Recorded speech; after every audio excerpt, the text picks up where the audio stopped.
Entonces, otro, otro ejercicio matemático que se hace de manera recursiva y que a ustedes les interesa a veces saber es el de una serie. ¿Qué serie de números ustedes conocen que sea muy famosilla? La de la exponencial. Ah, caray, serie del exponencial. No, perdón, Ah, serie de Taylor. la... De la Ok, El exponencial. Fibonacci también, ¿no? ok, déjame termino con Giancarlo. Este, la serie de Taylor la vamos a ver más adelante y se va a utilizar mucho en el bloque 2, pero como tal no es una serie numérica que converja un número. Esa es como la clase de series que estoy buscando. Eh, Ah, y, ok, ok. y como dijo, ¿te llamas Vadillo o es tu apellido? Ah, es mi apellido. Arturo. Ok, como dijo Arturo, una de las series más famosas es la de Fibonacci. Entonces es de los ejercicios que me gusta hacer aquí. ¿Cómo va la serie de Fibonacci, mi querido Arturo? Recuerdo que era sumar por ejemplo, 1 más 2, 3 más 2 y así ir sumando. O sea, la serie de Fibonacci, vamos a ponerle triples comillas para poner varias cositas. Es uno más uno, y luego es 2 más, es uno más 2, perdón, uno más 2, y luego es 2 más 3, 3 más 5, y luego es 5 más 8, ¿no? Algo así va. Disculpe, ¿puede poner un poco más grande la letra como la anterior? Por favor. ¿Sí? ¿Está bien? Gracias. Ok. Sí, Sí, gracias. es bueno que me digan eso, que me digan que no se ve. Entonces, la serie va más o menos así, ¿no? Entonces, los valores originales de la serie de Fibonacci, que vamos a llamarle F0 es 0 y F1 es 1, ¿no? ¿Sí se acuerdan que así va la serie de Fibonacci? Sí, ¿no? Sí. Sí. Ok. Entonces, vamos a pedir que me calcule la serie hasta un número n. Entonces, ¿cómo le pedimos al usuario que me dé un número n? Con input. Con input. Y aquí voy a hacer la técnica del borrador, ¿no?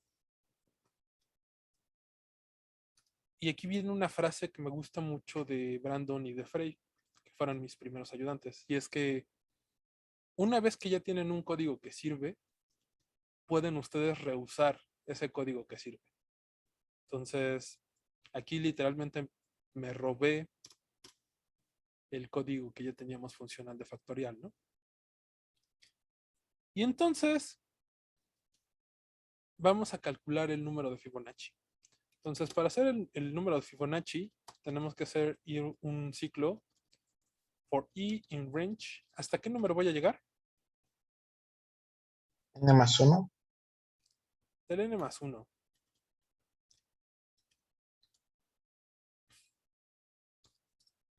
Y entonces, yo quiero calcular el F2 o el FI, el iésimo paso de Fibonacci. Y ese iésimo paso de Fibonacci, ¿cómo va a estar dado? Como la suma de los dos pasos anteriores, ¿no?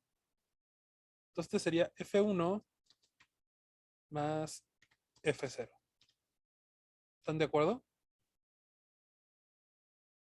Y eso ya me generaría toda la serie de Fibonacci. O no. ¿Por qué no? Pues porque siempre estaría como que eternamente es nada más sumando F1 más F0 y ya, ¿no? O sea, falta todavía incluirle ahí a la I, bueno, algo que incluya la I para irle sumando los anteriores y así. La serie de Fibonacci es la suma de los dos anteriores. Entonces aquí, pues para el primer paso, pues sí, ¿no? Me va a dar FI, pues es la suma de los dos anteriores. Pero para el siguiente paso me va a seguir dando el 0 más el 1. Y el siguiente va a ser siguiendo 0 más 1, 0 más 1, 0 más 1. Entonces, para hacer la serie de Fibonacci, yo tendría que actualizar cuánto valen los dos anteriores. Entonces yo tendría que decirle que el F0 va a tener el valor del paso anterior, que era F1, ¿no? ¿Están de acuerdo? Y también tengo que hacer que F1 tenga ahora el valor de FI. Entonces, cuando haga el primer paso, va a ser FI es igual a F1 que vale 1 más F0 que vale 0, ¿no? Entonces FI va a valer 1. Luego al F0 le paso el valor de F1 y ahora va a valer 1. Y al F1 le tomo el valor de FI, que es 1. En el siguiente paso me va a dar 1 más 1, me va a dar 2. Actualizo los valores y me va a dar 1 más 2, 3, 3 más 2, 5. Y así ya me va a calcular el número de Fibonacci, ¿no? Vamos a hacerlo para un número pequeño. Entonces aquí tengo cuánto tiene que valer la serie de Fibonacci, ¿no? Entonces, para 1 me debe dar 1, si lo hace. Para 2 me debe dar, pues 2, ¿no? Para 3, ¿cuánto me debe dar? También me debe dar 3, ¿no? Para 5, para 4. Falta imprimir, ¿no? 5. Falta el primo, ¿no? Falta el print. Muy bien. No estaba haciendo nada, ¿no? Print FI. Entonces, para 1 me da 1. Para 2 me da 2. Para 3 me da 3. El cuarto número de la serie de Fibonacci es 5. El quinto número es 8, ¿no? Luego es 13, luego es 21. Entonces vamos a darle el 7, tiene que ser 21, ¿no? Y luego es 34, ¿no?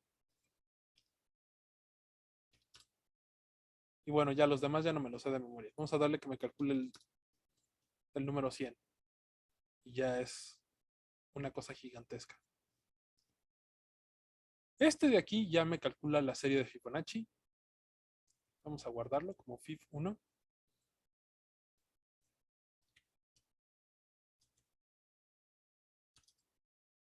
Pero, pues yo puedo mejorar esto.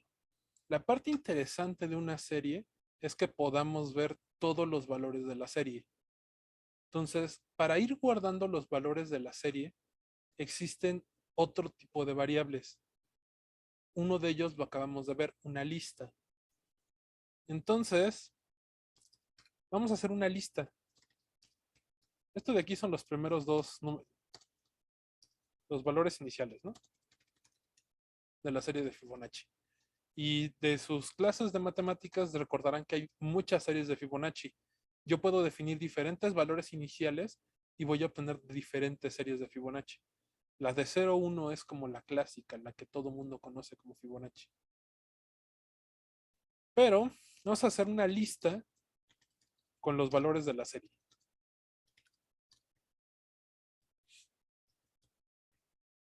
Entonces, para definir una lista, lo que ustedes tienen que hacer es literalmente definirla. No tengo valor.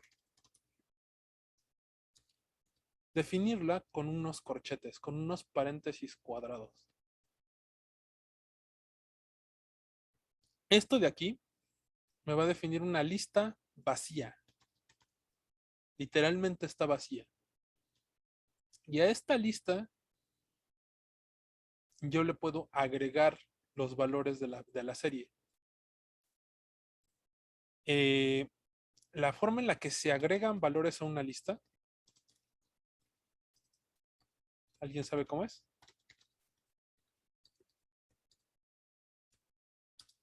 ¿Un índice? No, ¿cómo agregas valores?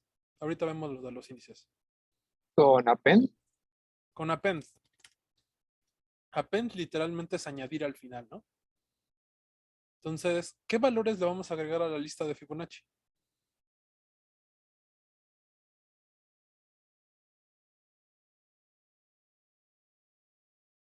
Pues los dos que ya tengo, ¿no? Mis valores iniciales. Vamos a añadir el F0 y vamos a añadir el F1. ¿Ok? Y vamos a imprimirlos. Vamos a pedir que ahorita me imprima la lista. Si le pongo que me imprima la lista, pues lo primero que va a hacer es mostrarme el 0 y el 1, ¿no? Los valores de la serie 0 y el valor 0 y el valor 1 de la serie de Fibonacci. Pero yo todavía quiero que me agregue los demás. Entonces, ¿cómo modificaríamos este código para que me vaya agregando los valores anteriores?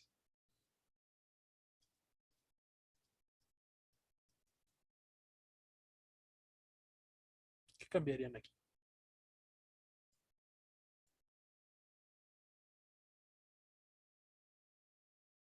List fib.append fi.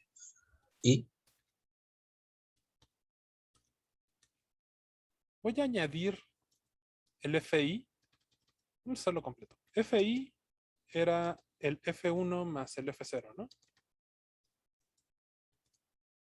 Entonces, yo podría decirle que hiciera esto y entonces me añadiría el valor de FI.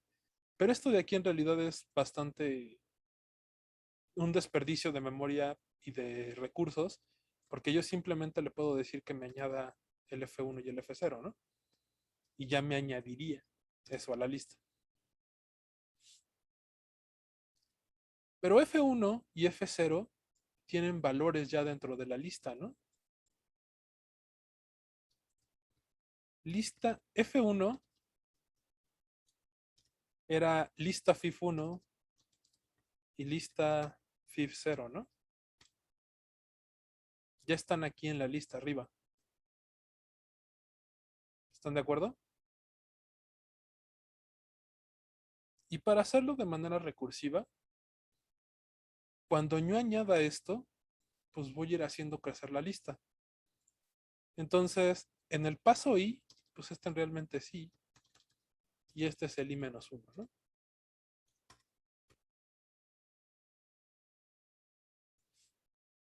¿Qué es lo que va a hacer aquí? Aquí lo que va a hacer es, en el paso 1, me va a acceder el índice 1 de la lista y se lo va a sumar al índice 0 de la lista. Y eso lo va a añadir como el siguiente índice. Entonces, vamos a pedir que me vaya imprimiendo la lista para que veamos la lista crecer, ¿no?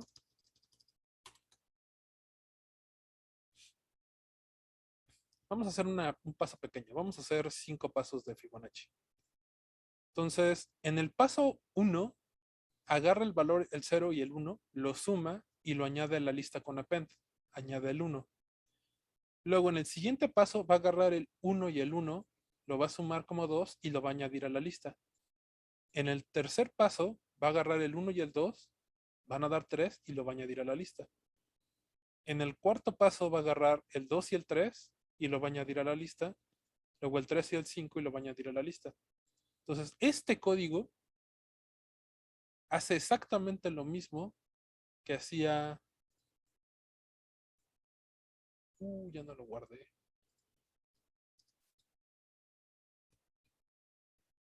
Déjenlo. Lo vuelvo a guardar.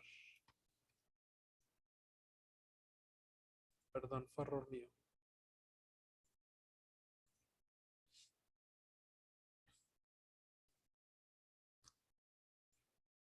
Estos dos códigos hacen exactamente lo mismo.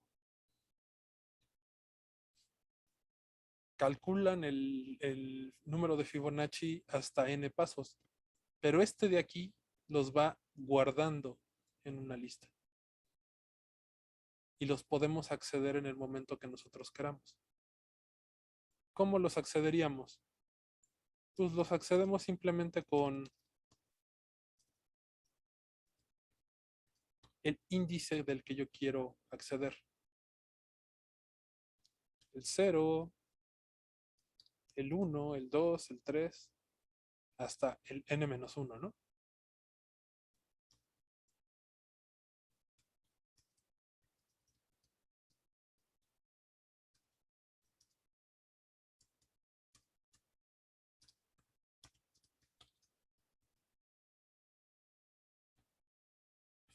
Entonces, ahora sí.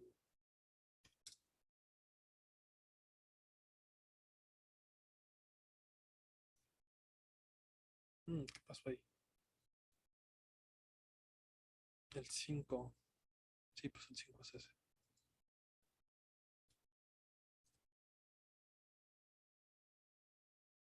Es el hasta 10. Sí, el número 34.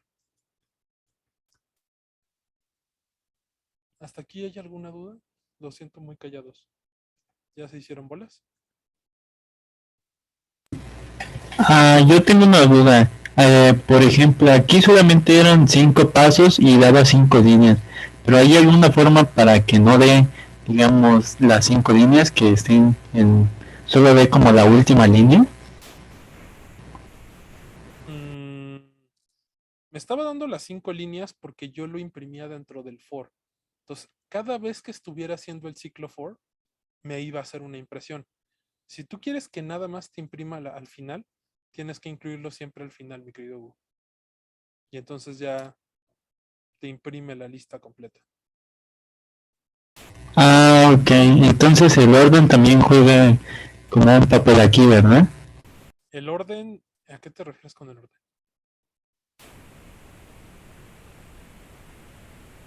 Sí, de que antes no daba bien. Bueno, daba de más porque estaba dentro del for.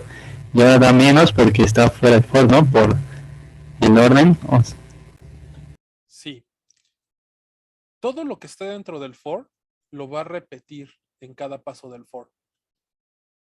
Entonces, si yo saco el print fuera del for, automáticamente solo lo va a hacer después de terminar el ciclo for. ¿Qué significa entrar y salir del for? Entrar del for significa que está a la misma tabulación que la primera línea del for. Si yo lo corro así, lo va a hacer cada paso. Para salir del for, yo tengo que quitarlo de ahí. Tengo que regresar a la tabulación del programa general.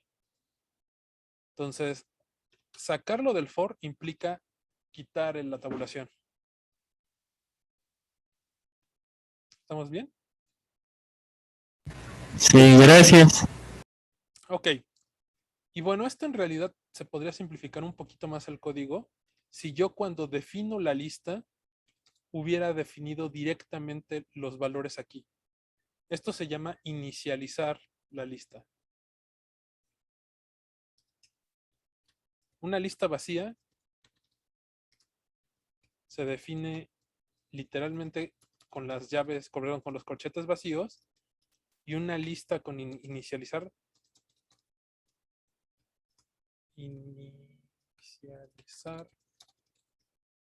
es cuando le damos valores iniciales. Y si le hacemos eso, ya no tengo que agregarlos después. Entonces, este código hace todo lo que hacía el código anterior.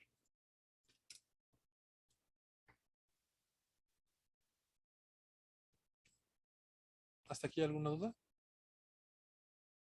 Creo que tenía el micrófono apagado. ¿Sí se escuchó lo que dije? Sí, profe. Ya se escuchó. Ok. Entonces, esta es la serie de Fibonacci 2. Y ya está guardado. Ok.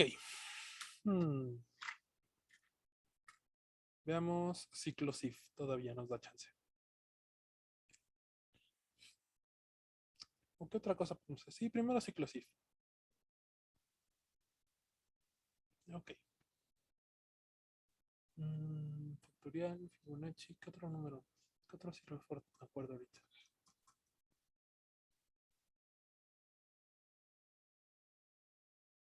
Estoy tratando de acordarme de otro ejemplo sencillo.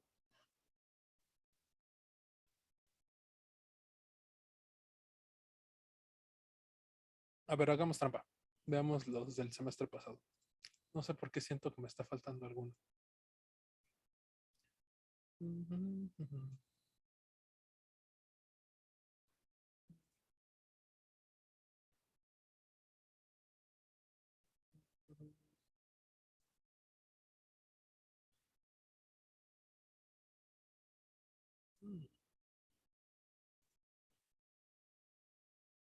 Ah, caray.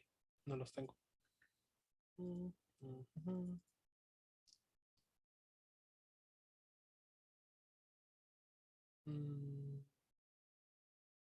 Wow, creo que los perdí. Sí, no, que están. No, esto es lo que acabo de hacer. ¿A poco los perdí? No, pues no tengo los ejercicios aquí a la mano. Bueno, hagamos alguno con if, ¿vale? Entonces, vámonos a cómo funciona if.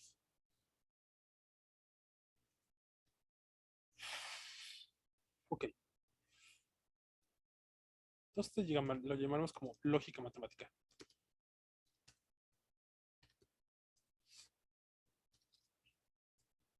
Matemática. Ok. Entonces, ¿todos aquí llevaron lógica matemática en algún punto en la prepa?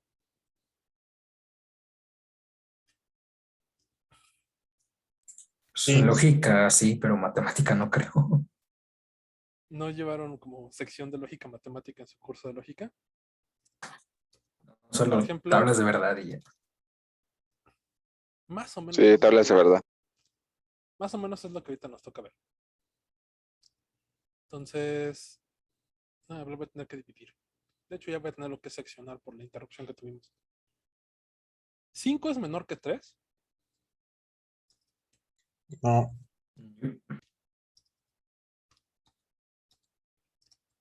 Entonces, vamos a hacerlo con A igual.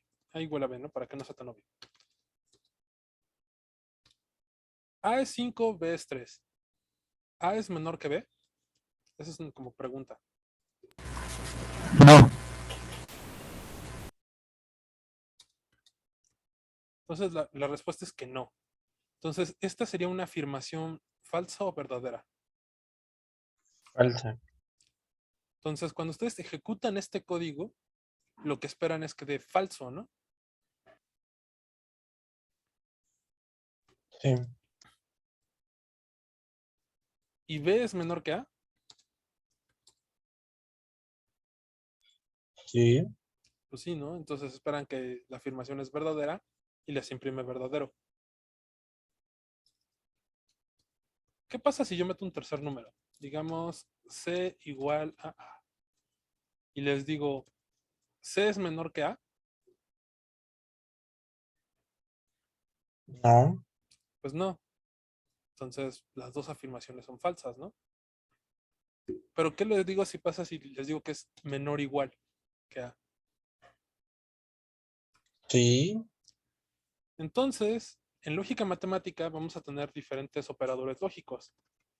Los operadores lógicos va a ser mayor que, menor que, menor igual, mayor igual, menor igual, igual y diferente.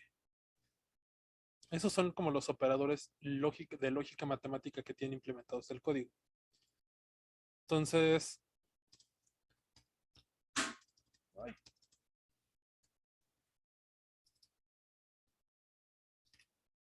C es igual a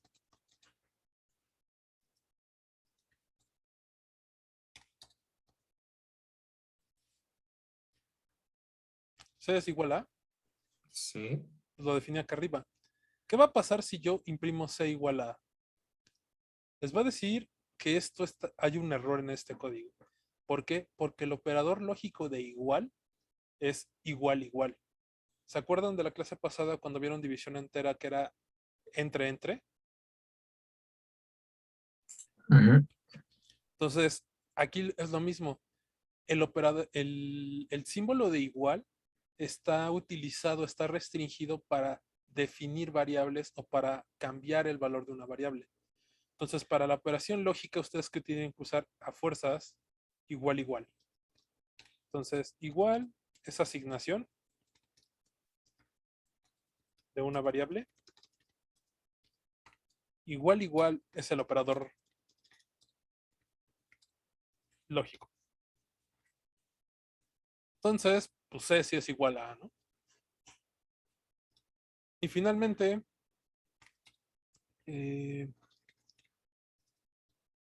B es distinto de A y de C, pues sí, ya lo vimos, ¿no?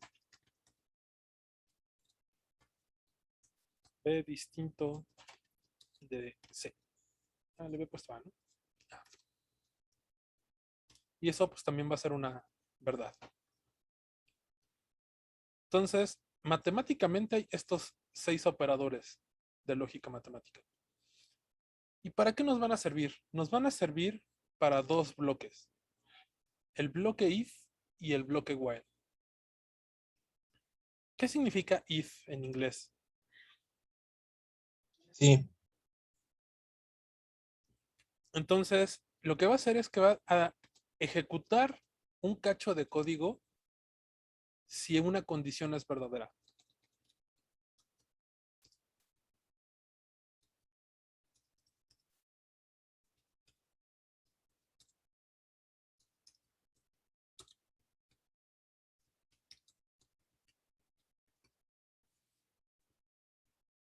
Entonces, true es verdadero, pues sí.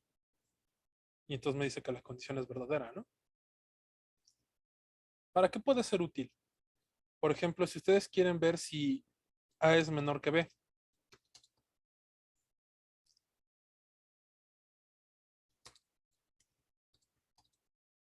¿A es menor que B? Pues no. Era mayor que B, ¿no? Entonces, A es mayor que B. Este código, todo lo que está dentro de mi if, solo se va a ejecutar si la condición es verdadera.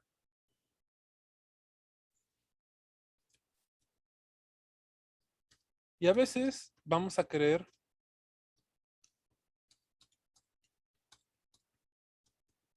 que me ejecute un código si es verdadero y otro código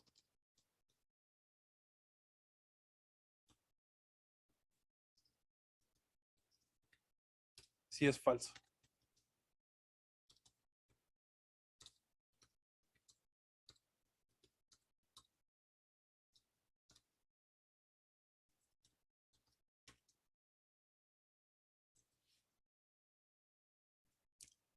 Entonces, A era menor que B. No, eso es mentira. Entonces no me va a ejecutar esta línea.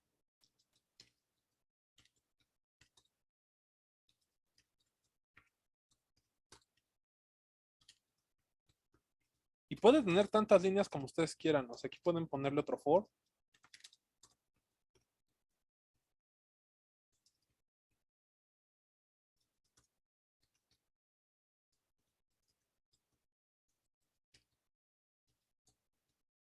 Y no se va a ejecutar.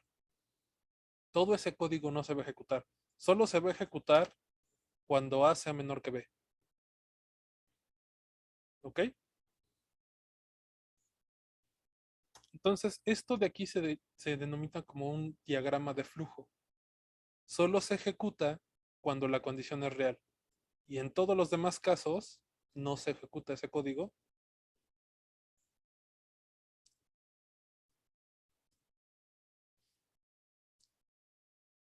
Hasta aquí vamos bien. ¿Cómo es el if? ¿Sí? ¿No? sí. Sí. Ok. Entonces, este sería como lógica matemática.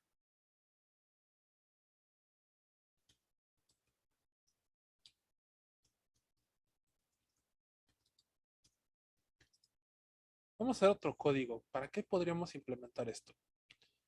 Por ejemplo, una de seguridad. Digamos que ustedes quieren hacer un código chiquito que recuerde sus passwords y que solo ustedes puedan acceder. Entonces, vamos a hacer palabra, vamos a decirle como clave. ¿Qué clave quieren que tenga su programa? Una de mucha seguridad.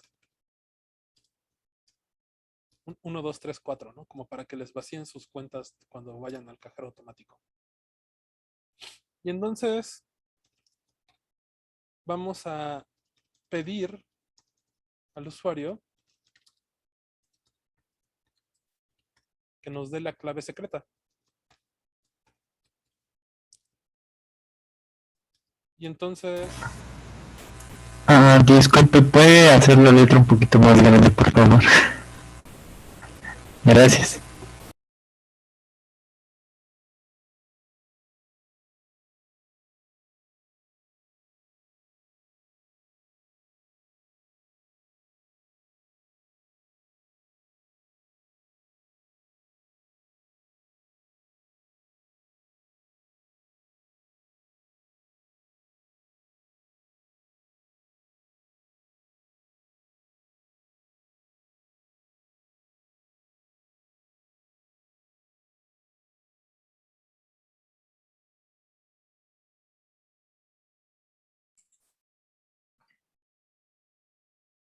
No lo escucho, profe.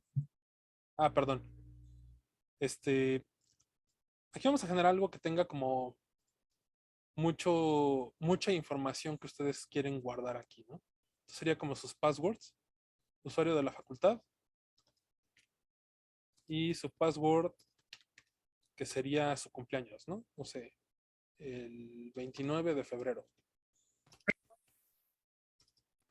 ¿Alguien de aquí cumpleaños el 29 de febrero? ¿No? Esta es como la información súper secreta que quieren guardar, ¿no? Clave. Información secreta, ¿no? Y entonces le preguntan al usuario cuál es la clave. Y entonces, si clave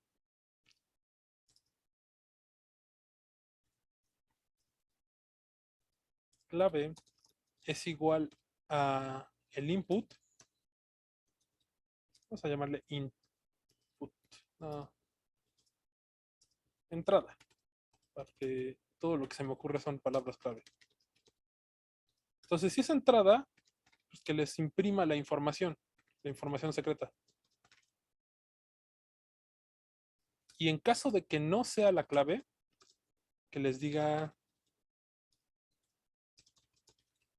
clave incorrecta. Intenta de nuevo. Que imprima, no seas metiche. Me agrada más esa, ¿no? Clave incorrecta. No seas metiche. Entonces, vamos a ejecutarlo, ¿no? Entonces, llega alguien y le intenta con una clave. Entonces, pues 1 no era la clave, ¿no? ¿Qué otra clave? ¿Qué pasa si le ponemos 12? Pues tampoco era la clave, ¿no? Entonces vamos a ponerle la clave que sí era. El 1, 2, 3, 4. Ahí. Y ya les imprime a ustedes las claves de acceso, ¿no?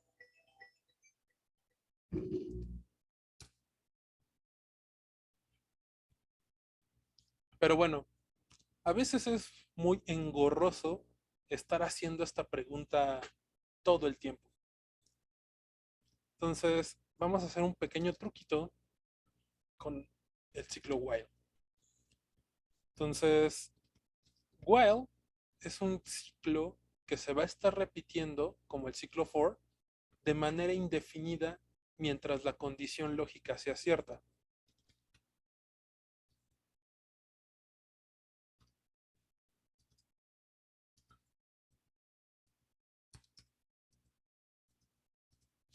Entonces,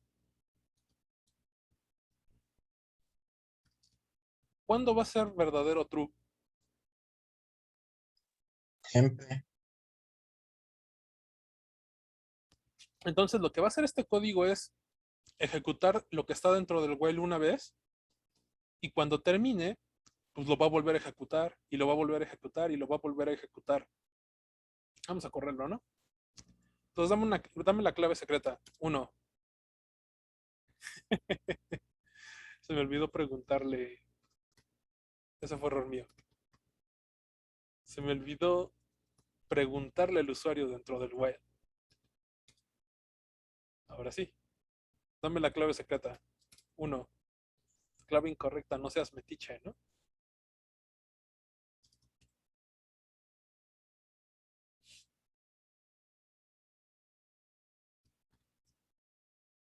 está, para que se vea más bonito. 1, pues no está, ¿no?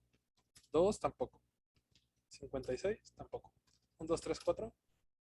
Y me imprimió la información, ¿no? ¿Qué nos gustaría aquí? Nos gustaría que nos dijera un poco más, ¿no? Cuando sí fuera correcta. Entonces, por ejemplo, vamos a decirle que nos diga clave correcta. La información es...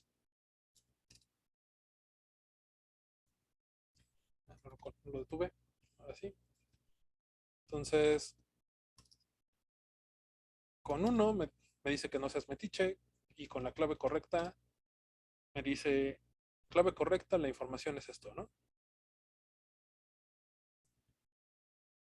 Pero una vez que ya dieron la clave correcta, pues sería bueno que se detuviera, ¿no? El ciclo.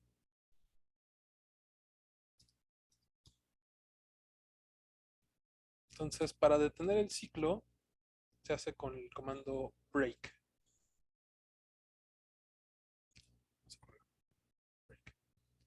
Entonces, mientras yo le dé la clave incorrecta, me va a estar dando la clave es incorrecta, no seas metiche. Y una vez que meto la clave correcta, me despliega la información y me termina mi programa.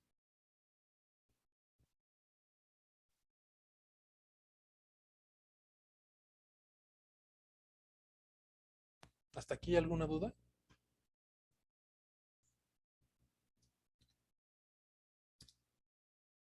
Sí, no, quién sabe. Yo sí, bueno, a mí me aparece error con el white. Supongo que fue lo que a usted le apareció, pero no vi qué hizo para que funcionara. Ok. Si quieres, compártenos tu pantalla para que veamos el error que te sale exactamente a ti. Es que tengo en el celular la clase y en la computadora. Ok, ¿qué te sale? ¿Qué error te sale? Error. ¿Pero qué te dice el error? Bueno, sí, justo comparto y lo pongo en cámara. Mm, Ya sé si se ve. ¿No le puedes tomar foto o algo así para verlo? Ujú. En lo que Carla lo hace, ¿alguien más tiene otra duda? ¿Podrían volver a ver cómo puso el break ahí en el ciclo de while? Por favor. Ok. Aquí lo que hice simplemente es, cuando llegue a este punto de break, va a interrumpir todos los bloques que estén dentro de... Si te das cuenta, aquí tengo dos bloques, ¿no? Tengo un bloque while con una tabulación y luego tengo el bloque if con otra tabulación. Entonces lo que break hace es, se sale de todos los bloques, no importa qué tan anidados estén. ¿Te respondió eso, Leonardo? ¿O... Sí, muchas gracias. Es que no sabía dónde ponerlo. Ok. ¿Cómo vas, Carla? Bien, de acuerdo, comparto. Dice que no puedo compartir pantalla. Bueno. Ok.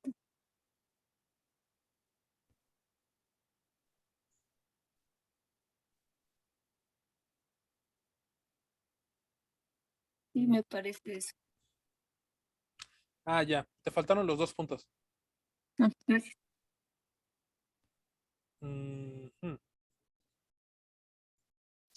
Estos 2 puntos generalmente le indican al código que va a iniciar un bloque. Al inicio de while pongo los 2 puntos y automáticamente Spider me pone una tabulación para introducirme dentro del bloque while. Lo mismo con el if.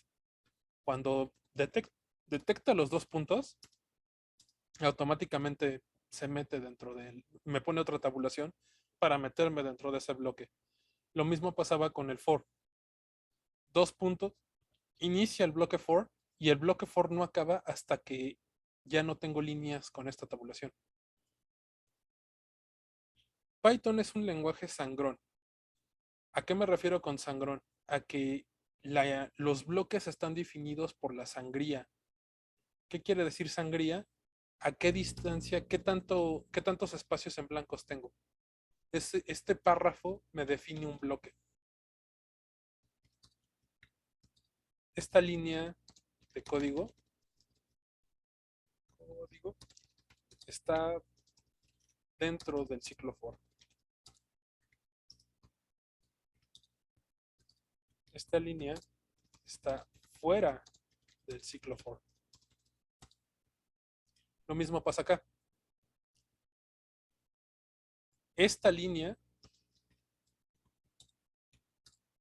está dentro del while. Y esta línea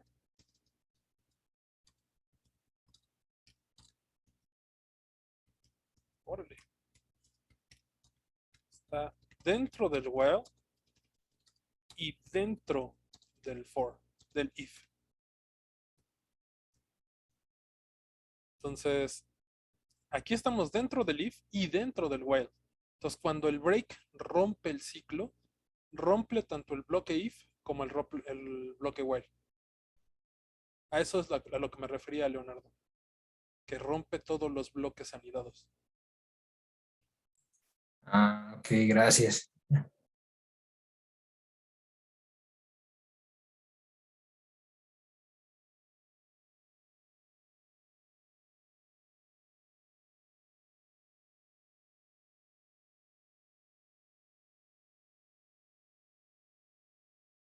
Estos comentarios que pongo no son necesarios, pero es como una buena práctica para que ustedes después recuerden qué era lo que hacía este cachito del código. ¿Vale? No sé por qué no sirve mi teclado. Entonces, no es necesario, no les voy a quitar puntos si no ponen comentarios. Esto más bien es como para que cuando regresen a ver el código digan, ah, claro, para esto funcionaba.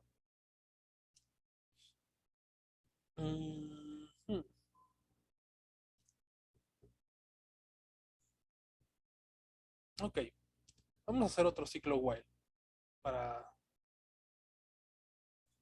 para que trabajemos un poquito con while.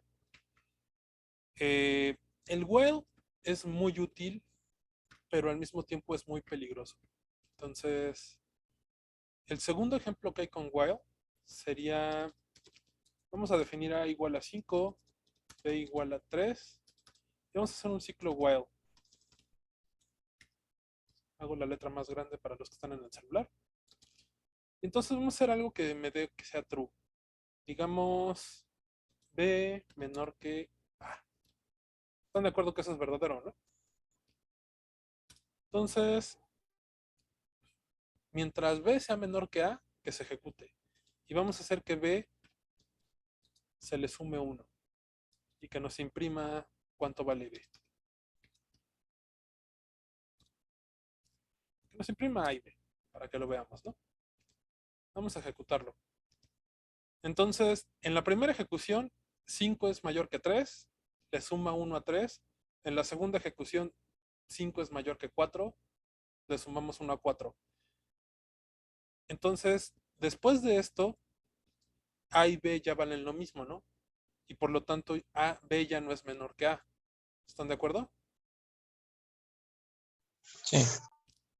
Pero, ¿qué pasa si yo, en vez de sumarle 1, le resto 1? ¿Qué es lo que va a pasar? Se va a quedar ahí, sí. Pues cada vez es más pequeño, ¿no? Cada vez es más menor que A. Entonces resulta que este while siempre va a ser verdadero. Y estas dos líneas de código se van a quedar ejecutando ahí hasta que el universo se acabe, ¿no? O hasta que llegue el profesor y detenga el programa. Para detener los programas que están trabados como este, se hace con control C. Con eso se interrumpe el código. ¿Vale? Entonces, resulta que los while tienen el caveat, tienen el problema de que pueden quedarse atorados de manera permanente. Entonces, siempre que utilicen un while, tienen que tener mucho cuidado de que el while tenga fin. Porque si no, se les va a quedar el programa trabado. Imagínense que en vez de incluir el print dentro del while, yo lo hago afuera. Y lo ejecuto. El programa está corriendo, pero ustedes no saben si está trabado o no. Solo está corriendo, ejecutándose ahí de fondo. Y realmente ustedes nunca van a saber si eso realmente está funcionando o no. Digo, a veces es bastante evidente, ¿no? Terminó en menos de un segundo. Pero digamos que tendríamos un programa larguísimo. ¿Está trabado o no está trabado? Se sigue ejecutando, ¿no? Pues se sigue ejecutando, pero yo no sé si está trabajando o no.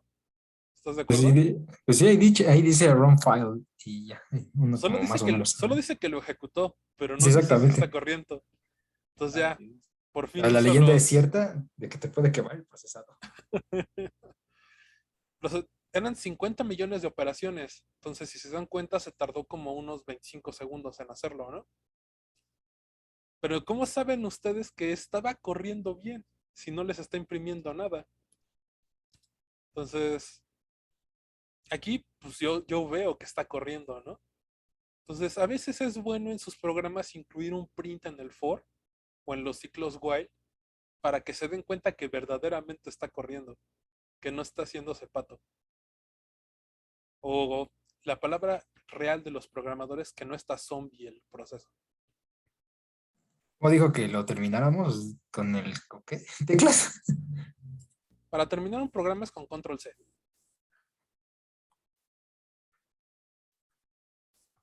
Entonces, tengan cuidado con un ciclo while, porque puede que el ciclo while nunca termine.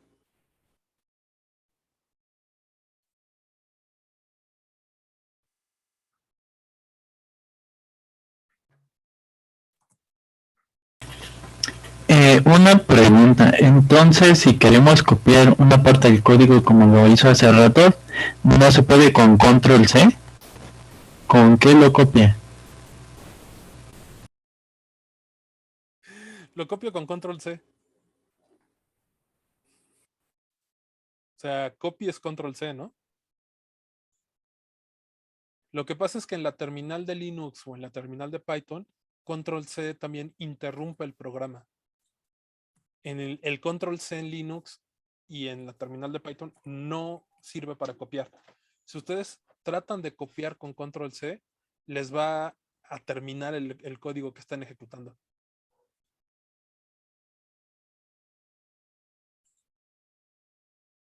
¿Ok?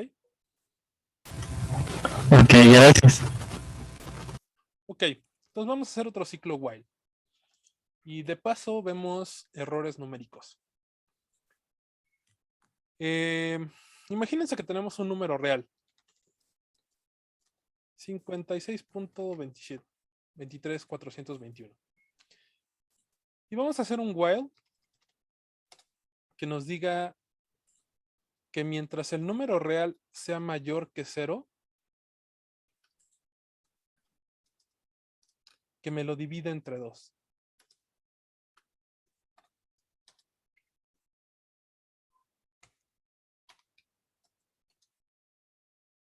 Y que me imprima el real.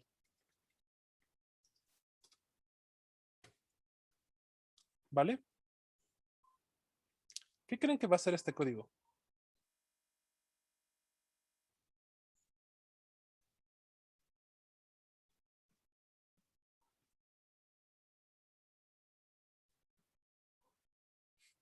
Tal vez lo hizo demasiado rápido.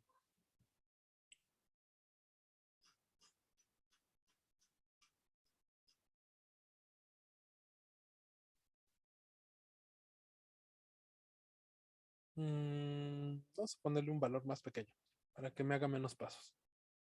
0.1. Entonces, me lo divide entre 2 y es 28. Me lo divide entre 2, 14.05 entre 2, 7.02. Entre 2, 3.51 entre 2, 1.75, 0.87, 0.43, 0.21, 0.10. Lo está haciendo bien, ¿no? Pero, pues esto, ¿en qué momento debería ser mayor que 0? ¿Cuándo esta operación debería ser mayor que 0 si lo estuvieran haciendo ustedes en la vida real? Ahí en infinito, ¿no? Pues debería haberse tardado un número infinito de pasos, ¿no? Y lo que estamos viendo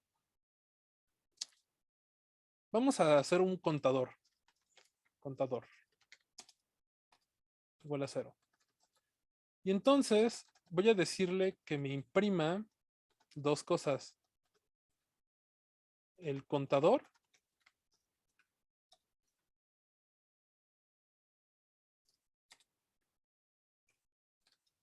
y el valor del número real, ¿no? Y bueno, para que sea un contador real, pues hay que irlo aumentando. ¿Qué es lo que quiere decir esto? Pues que literalmente me va contando cuántos pasos hice.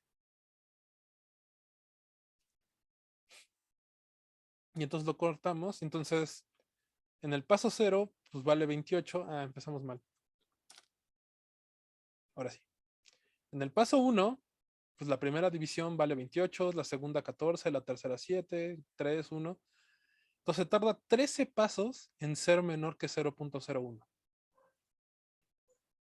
Vamos a ponerle 0.0001 por 10 a la menos 5.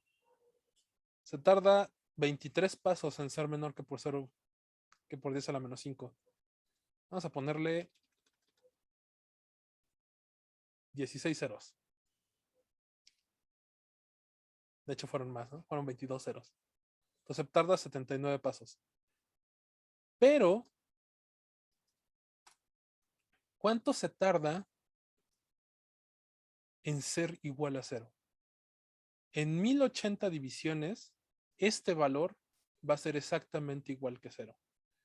Eso quiere decir que llegamos al límite numérico de mi computadora.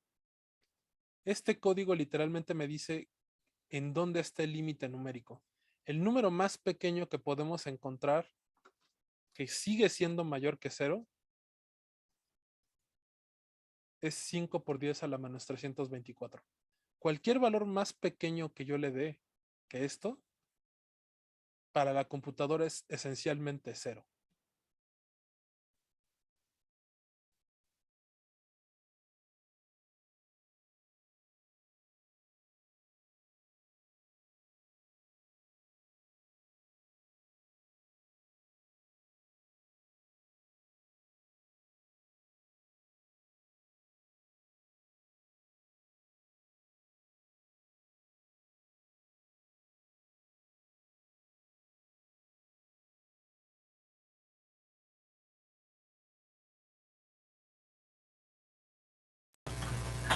Profe, ya no se escucha.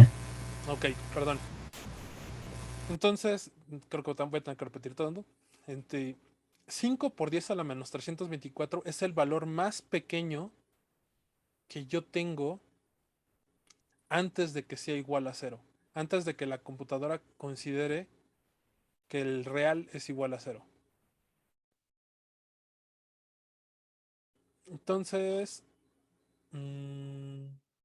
quiero guardarlo en otro lado. Vamos a llamarle real 2.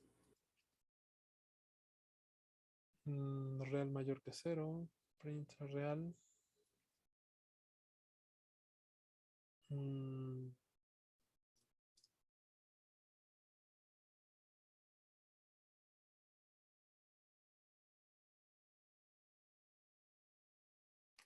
Vamos a reorganizar un poco esto para que me...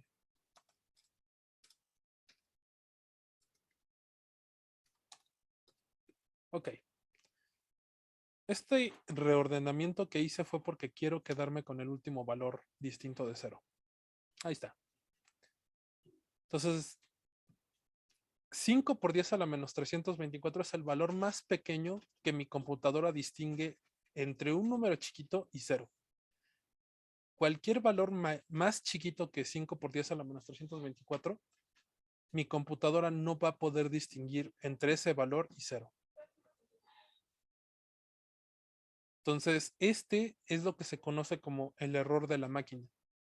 Cualquier valor más chiquito que esto, la máquina no puede distinguirlo.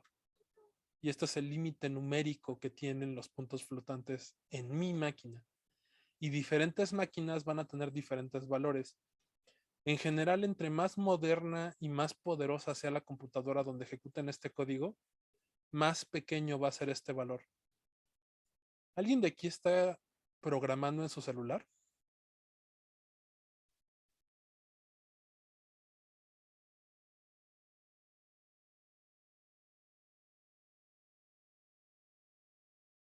Nadie está programando en su celular. No. Quería ver si alguno llegaba a un valor diferente. Ujú. Bueno, pues creo que hasta aquí le paramos. Ya creo que son suficientes ejercicios. Son 1, 2, 3, 4, 5, 6, 7, 8, 9, 10 ejercicios. Entonces, los corto, los edito y mañana los subimos como videos, ¿no? Hasta aquí Vale. tienen